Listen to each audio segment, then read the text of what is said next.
Hello friends, मैं हूं मंजीत सैनी। तो आप सब कैसे हो? तो आज की वीडियो मैं शुरू करने से पहले आपको बताती हूं कि आप मेरे चैनल को लाइक करें, शेयर करें और सब्सक्राइब करें। जिसने मेरा चैनल सब्सक्राइब नहीं किया, प्लीज़ मेरे चैनल सब्सक्राइब करें।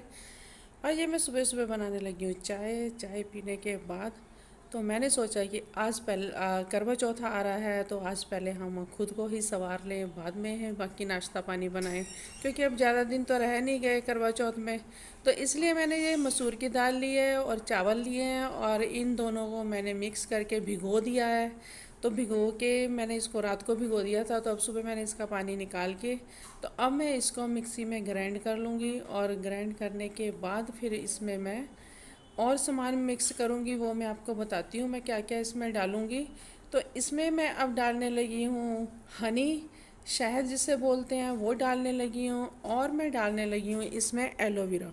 एलोवेरा अगर आपके पास पेड़ है तो आप उसको भी तोड़ के उसकी भी जड़ निकाल के डाल सकते हो। अगर आपके पास ऐसे है तो वो मार्केट वाला है, तो आप वो भी इसमें डाल सकते हो। और अगर नहीं है तो आप इसको स्किप भी कर सकते हो। ये फेस पैक मैंने इसलिए बनाया है, देखो करवा चौथ पे हम ये नहीं है कि हम पार्लर जाएं, पार्लर नहीं भी जाया जाता। बहुत सी मेरी बहनें ऐसी हैं जो पार्लर नहीं जा पाती, तो उनके लिए फिर ये है कि आप घर में इसको बनाएं और इसको अपने फेस पे इस तरीके से लगाएं। कुछ भी नहीं है, घर की चीजों से ही है। स्क्रब बन जाता है, बहुत अच्छा, बहुत अच्छा फेस पैक बन जाता है। इसमें चावल है और मसूर की दाल है और हनी है, शहद और एलोवेरा। एलोवेरा आप तोड़ के भी, जैसे आपके घर में पड़ लगी हुई है तो उसको तोड़ के उसकी जेल निकाल के थोड़ी सी डालो। अगर नहीं है तो मार्केट के, तो मार्केट के। वैसे तो घर से ही सारी चीजें, अगर एलोवेरा है तो आप डालो, अगर नहीं है तो आप मत डालो। तो इस तरीके से अपने फेस को ना आप मसाज करो, और इसको ऐसे जितनी भी गंदगी है ना सारी की सारी ये मसूर की दाल और चावल से निकल जाती है। क्योंकि ये स्क्रब बन गया ना हमारा, बहुत अच्छा स्क्रब बन गया ये।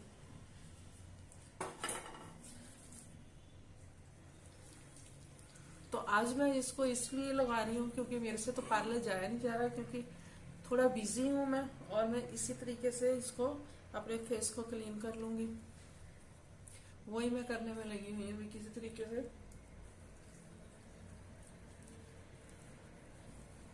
गर्दन पे भी इस तरीके से ऊपर को मसाज करो।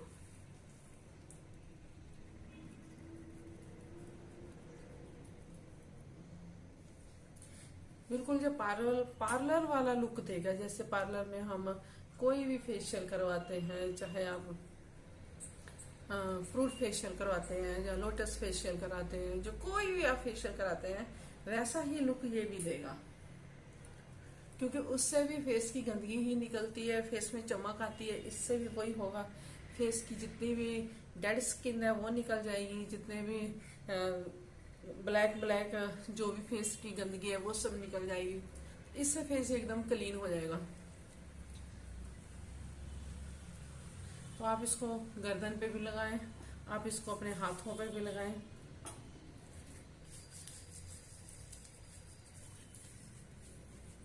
ये देखो हाथ कैसे एकदम से सॉफ्ट निकल रहे हैं।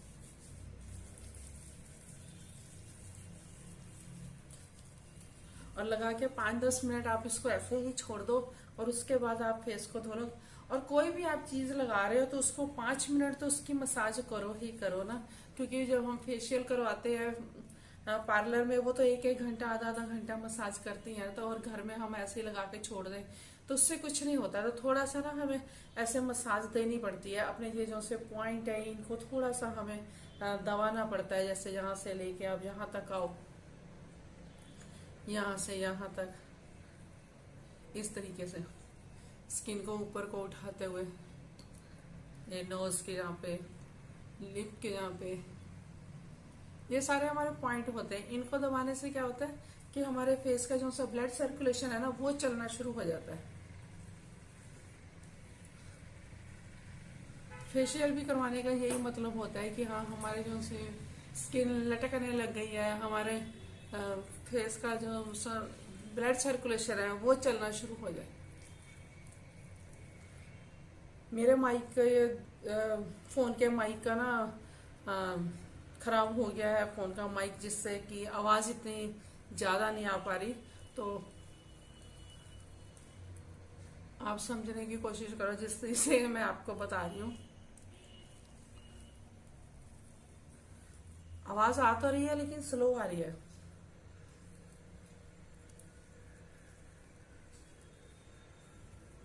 अब इसको हम ऐसे ही 5 मिनट छोड़ देंगे और उसके बाद आप स्नान कर लो, अपना फेस धो लो, तो आपके एकदम से पार्लर वाला लुक आएगा आपके फेस पे। तो उसके बाद आप कोई भी कोकोनट ऑयल लगा लो, चाहे आपके पास कोई क्रीम है वो लगा लो, मॉइस्चराइजर कोई क्रीम है वो लगा लो, नहीं तो कोकोनट ऑयल सबसे बेस्ट है। ठीक है, देखिए आप मेरे चेहरे का निखार कितना एकदम से सॉफ्ट हो गया है मेरा मुंह, और एकदम से चमक मारने लग गया। और मैंने पता क्या किया, नहा के पूजा भी कर ली, और पूजा करने के बाद अब मैं किचन में आई हूँ नाश्ता बनाने। तो नाश्ता आज मैं पता क्या बना रही हूँ, आज मैं बना रही हूँ पनीर के परांठे सॉस वाले। सॉस लगा के हम उसमें चपाती में सॉस लगा के हम परांठे बनाएंगे तो वो परांठे बहुत बढ़िया बनते हैं, बहुत टेस्टी बनते हैं।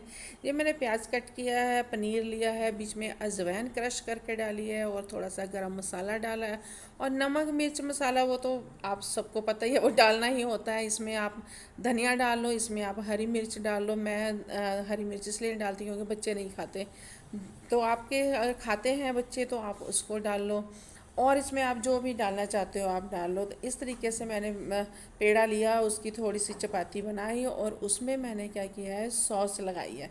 ये देखो टमाटो सॉस जो हम पकौड़ों के साथ खाते हैं उसको बीच में लगाया है, और बीच में मैंने इसको अच्छे से उसके ऊपर लगा के तो मैंने इसमें पनीर डाला है। पनीर डालने के बाद आप मेरा यकीन मानिए कि ये पराठा बिल्कुल भी फटता नहीं है, ऐसे ही बहुत बढ़िया पराठा बनता है। इस तरीके से हम इसमें पनीर डाल के इसको हम अच्छे से ऐसे रोल कर लेंगे, और रोल करने के बाद आप इसकी थोड़ी सी लोई जैसे बनाते हैं थोड़ी सी बड़ी करके, तो फिर आप इसको बेलन से अच्छे से बेल लो। और जो बेलने के बाद आप देखो बिल्कुल भी मेरा पराठा फटा नहीं है, बिल्कुल भी कुछ नहीं उसको हुआ, और वो एकदम से जैसे हम नॉर्मल पराठे बनाते हैं उस तरीके से पराठा बना है। तो पराठा बनाने के बाद साथ में मैं चाय लूँगी, साथ में मक्खन लूँगी, और सबको मैं सर्व करूँगी।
ये मैं इनको नाश्ता देने जा रही हूँ, और साथ में बच्चों को, और सबका नाश्ता जब हो गया तो उसके बाद अब मैं लगी हूँ किचन साफ़ करने। किचन साफ़ करके मैं खुद बाद में ही खाने को बैठती हूँ। पहले मेरे को होता है किचन साफ़ हो जानी तो फिर बुरी सी लगने लग जाती है। तो ये मैं अपने लिए पराठे डाल रही हूँ, और साथ में मैंने थोड़ा सा मक्खन लिया है, और साथ में मैंने बॉर्नवीटा मिल्क लिया है। तो आज चाय पीने को मन नहीं था क्योंकि सुबह चाय पी थी और बार बार फिर चाय पीने को मन नहीं करता, तो इसलिए अब मैंने आज सोचा चलो आज मैं भी बॉर्नवीटा ही ले लेती हूँ। तो फिर मैंने बॉर्नवीटा लिया, साथ में पराठे लिए हैं, और साथ में मक्खन हो गया। तो चलिए आइए खाएं हम सब मिलके। और उससे पहले मैं अपनी बीपी की गोली खाऊंगी क्योंकि मेरी बीपी बहुत बढ़ चुका है।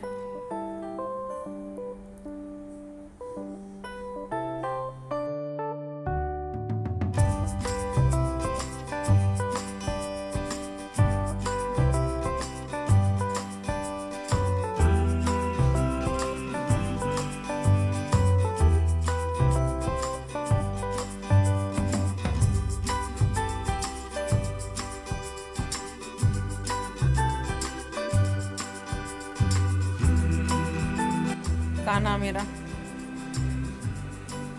है ना, लड्डू गोपाल।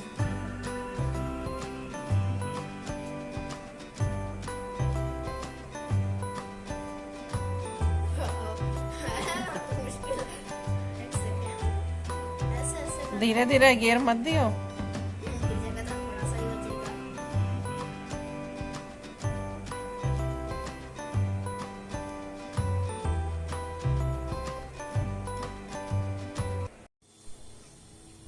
करवा चौथ का समय है, अब सब तैयारियां अपनी अपनी करवा चौथ की कर रही हैं, तो मैं भी लगी हुई हूँ तैयारियां करने।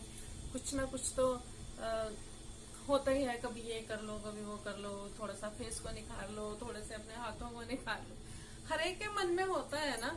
तो मैंने भी सिर्फ आईब्रो बनवाई है और बाकी मैंने अब सुबह अपना फेशियल कर ही लिया है, अपने खुद ही कर लिया मैंने, बाहर तो नहीं मैं गई। तो पता क्या है, त्योहारों पे ना वो भूली भुसरी बातें याद आ जाती है ना। कोई भी त्योहार हो कुछ भी हो तो मन में एक वो बात याद आ ही जाती है कि हाँ ऐसे हमें बोला जा रहा था ऐसे। और पता क्या, मेरा जीवन तो बहुत संघर्ष में निकला, बहुत ज्यादा, जैसे संघर्ष में बोलते हैं ना, इस तरीके से मेरा जीवन निकला है। तो उसमें सासू माँ की बातें याद आ जाती हैं और घर के झमेलों की बातें याद आ जाती है। त्योहारों पे होता ही है, आप कभी भी गौर करो, जहाँ तो आप अकेले बैठे हुए हो तो आपको पुरानी बातें याद आनी शुरू हो जाएंगी, और जहाँ कोई फेस्टिवल होगा तो तुम्हें पुरानी बातें याद आनी शुरू हो जाएंगी। आज तुम्हारा जीवन चाहे जितना मर्जी बढ़िया है, जितना मर्जी तुम ऐश की जिंदगी जी रहे हो और पूरी वो कर रहे हो, लेकिन वो जो सा हमने वो वक्त निकाला है ना, वो वक्त हमेशा याद आ जाता है। वो वक्त जब याद आता है ना, उस टाइम आज का जो सा वक्त है वो फीका लग रहा है, क्योंकि उस वक्त हमने बहुत कष्ट से हैं, बहुत हमने तकलीफें से हैं। ऐसा भी टाइम था कि एक पहला करवा चौथ था तो एक लिपस्टिक लेनी थी, तो उसके लिए भी एक 25-30 रुपए की लिपस्टिक लेने को भी, क्योंकि सारा होल्ड सास के हाथ में, नंद के हाथ में, तो हस्बैंड भी कुछ नहीं दे पाते थे क्योंकि घर में क्लेश शुरू हो जाता था। तो ऐसी हरकतें लाइफ में होती रहती हैं, ऐसा संघर्ष लाइफ में होता रहता है। यहाँ तक कि ये भी बोल देते थे, इसको कौन सा लियाकत है, इसको कौन सा अक्ल है, इसको कौन सा मैनर्स है, कोई तरीका नहीं है, कोई कुछ नहीं है, तो है ही नहीं, अकल ही नहीं है, बेवकूफ ही है, अकल ही नहीं है। तो उस टाइम बड़ा मन दुखी होता था कि कहाँ हम इतना अपने मायके में हमारे गुण गाए जाते थे और ससुराल में आके बिल्कुल हमें बेवकूफ ही साबित कर दिया। हम तो अपने लड़के की दोबारा शादी करेंगे, हम तो अपने लड़के की दोबारा, यहाँ तक भी डायलॉग बोलते थे, चाहे हंसी में बोलते थे, चाहे मजाक में बोलते थे, चाहे कैसे बोलते थे, लेकिन वो चुपते तो थे ना कि हाँ कि इस तरीके से हमें बोला जाता है कि लियाकत नहीं है, कुछ बनाना नहीं आता, कुछ करना नहीं आता, कुछ इनको साफ सफाई का नहीं है, कोई घर का नहीं है, कुछ नहीं, ऐसा बहुत बोला जाता था। तो वो बातें ना चुभती थी, बहुत चुभती थी, आज भी चुभती है, आज भी वो याद आ जाती है तो चुभती है। वो एक जो से कहते हैं ना टीस होती है, वो टीस कभी भी इंसान के अंदर से नहीं जाती। चाहे तुम जितने मर्जी आज तुम अच्छे हो, आज जितने मर्जी तुम सुखी हो, लेकिन तुम्हारे अंदर से वो टीस कभी नहीं जाएगी, क्योंकि वो टीस तो हमेशा ही हमारे उसमें रहती है कि हाँ कि हमें इस तरीके से बोला गया है। तो उस टाइम मन में इतना दुख होता था कि हाँ ये क्यों ऐसे बोलते हैं, इतना मैं काम कर रही हूँ, सारा घर संभालती हूँ, रोटी पानी सब्जी सब मेरे को आता, सब एक से एक परफेक्ट चीजें बनाती थी, लेकिन फिर भी अपनी बेटियों के सामने मेरे को जीरो साबित कर देते थे कि हाँ कि नहीं इसको तो कुछ आता ही नहीं है, ये तो बिल्कुल बेकार, जो करती है हमारी बेटी करती, जो करती। तो उस टाइम बड़ा दुख होता था कि हमने हमारी माँ बाप ने नहीं हमें सिखाया, हमें भी तो सब कुछ सिखाया गया है कि हाँ इस तरीके से घर को चलाना है, इस तरीके से काम करना है, इस तरीके से सारी अपनी लाइफ को कैसे तुमने सेटल करना है। तो आज भी हम कर ही रहे हैं ना अपने। अब मम्मी डैडी सास ससुर नहीं है बीच में, वो पंजाब रह रहे हैं, मैं जहाँ पे रह रही हूँ, तो मैं क्या अपना घर नहीं चला रही, मैं अपने बच्चों को क्या भूखा छोड़ रही हूँ, जहाँ मैं अपने पति को भूखा छोड़ रही हूँ, जहाँ मैं खुद पे कुछ नहीं कर रही, जहाँ मेरे को कुछ नहीं आता, कोई काम धंधा नहीं आता। ये थोड़ी कि मेरे हर टाइम नौकर लगे हुए हैं कि मेरे नौकर आगे खाना भी बना रहे हैं और काम भी कर रहे हैं, ऐसा तो नहीं है ना। तो कर तो मैं ही रही हूँ ना, मैनेज तो मैं ही कर रही हूँ। मेरे को कपड़े भी धोने हैं, अब देखो मैंने कपड़ों की मशीन लगा रखी है, वो मैंने ही लगाई है ना, मैंने ही करना है उनको। भी हाँ मेरे को इसको, अब दिवाली आ रही, दिवाली की भी सफाइयां करनी है, और पता नहीं क्यों दूसरे की बेटी को बिल्कुल जीरो साबित क्यों कर देते हैं, मुझे ये नहीं समझ आता। दूसरे की बेटी की भी उतनी अक्ल है जितनी आपकी बेटी को, हाँ 1-8% कम होगी, लेकिन अक्ल तो है ना घर चलाने की। इस चीज को क्यों नहीं ये सास ससुर समझते? अगर इस चीज को समझे, और इनको इतना भी पता है कि कल को हमारी बहुएं ही हमारे काम आएंगी, हमारी बेटियां तो शादी करके अपने ससुराल चली जाएंगी, है ना। तो उस टाइम तो आपकी बहुओं ने ही आपको देखना है। क्यों इतना जलील अपनी बहुओं को किया जाता है, क्यों इतना बहुओं के खिलाफ बोला जाता है? ये बात गलत है ना। बहुओं को बेटियों से ज्यादा प्यार देना चाहिए, ताकि बुढ़ापे में वही तुम्हें साथ आती है, तुम्हारे साथ आती है, वही तुम्हारी सेवा करती है। वही उनको क्या मिलता है? ना तो उनको जमीन जायदाद मिलती है, तो ना उनको कुछ मिलता है? तो फिर क्यों? वो तो ये तुम्हारी सेवा ही करती रह जाती। हाँ, चाहे तुम सेवा बोल लो तो चाहे तुम फर्ज बोल लो, करती तो बहु ही है ना। चाहे हम सेवा करें चाहे हम फर्ज करें, करती तो बहु ही है। बहुओं ने ही आपको देखना है, बहुओं ने ही आपको खाना खिलाना है, बहुओं ने ही आपको उठाना है, बहुओं ने ही आपकी केयर करनी है। बेटे भी हाथ नहीं लगाते, वो भी एक साइड होके बैठ जाते हैं, हमसे नहीं होता। फिर कौन करेगा? बहुएं करेगी। बेटियां, हम तो अपना घर छोड़ के नहीं आ सकती, फिर कौन करती है? बहुएं करती।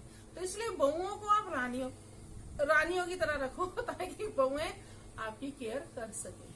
बस यही मेरा कहने का मतलब। पर क्या करें, जो है वही चलता है ना। ठीक है, ऐसी ही, इसी को जीवन बोलते हैं, यही बस लाइफ चलती है हमारी। तो चलिए, आज है पूर्णिमा, है ना, तो संडे को करवा चौथ का व्रत है ना, तो आज कुछ तो होना चाहिए ना मीठा। देखते हैं क्या बनाते हैं, कुछ ना कुछ मीठा बनाते हैं, है ना। तो चलिए फ्रेंड, हम वीडियो का अब अंत यहीं पे करते हैं, तो मिलते हैं फिर हम नेक्स्ट व्लॉग में। तब तक के लिए बाय।